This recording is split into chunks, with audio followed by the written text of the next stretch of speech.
वो इंग्लैंड के king Philips का पहना हुआ आखिरी क्राउन था जिसकी कीमत आज $100 बिलियन है। और आप कह रहे हैं कि वो आपकी सिक्योरिटी में से गायब हो गया। जब इंस्पेक्टर डेविड ने ये बात किंगस्टन डायमंड्स के ओनर से कही तब वो उनके जवाब में कुछ नहीं कह पाए, क्योंकि उनके पास कहने लायक कुछ भी था ही नहीं। और उस $100 बिलियन के क्राउन के गायब होने का पूरा इल्ज़ाम उनकी सिक्योरिटी टीम के ऊपर था। और उन्हें ये समझ नहीं आ रहा था कि उनकी सिक्योरिटी से पास होकर कोई किस तरह से उस क्राउन की चोरी कर सकता है।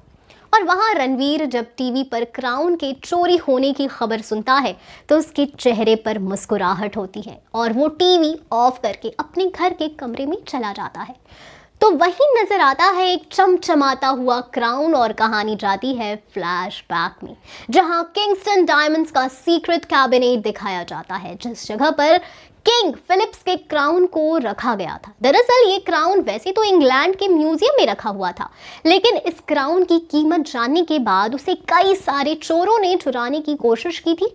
और इसी वजह से इस क्राउन की सिक्योरिटी की जिम्मेदारी लंदन की सबसे best security company Kingston diamonds को दी गई थी, क्योंकि किंगस्टन डायमंड्स के ओनर डीके रॉय के पास काफ़ी एडवांस टेक्नोलॉजी और सॉफ्टवेयर्स है और उनसे बेहतर इस काम के लिए कोई हो ही नहीं सकता था। और दिसंबर 25 यानी क्रिसमस के दिन लंदन में इस क्राउन को किंग फिलिप्स के ऑनर में हो रहे एक इवेंट में शोकेस करना था। लेकिन क्रिसमस से एक दिन पहले यानी 24 दिसंबर को ही क्राउन की चोरी हो जाती है। और गजब की बात तो ये है कि ना तो चोर ने कोई तोड़फोड़ की और ना ही उसे किसी भी सीसीटीवी कैमरा ने कैप्चर किया और ना ही डीके के कोई भी ट्रैप काम आ पाए।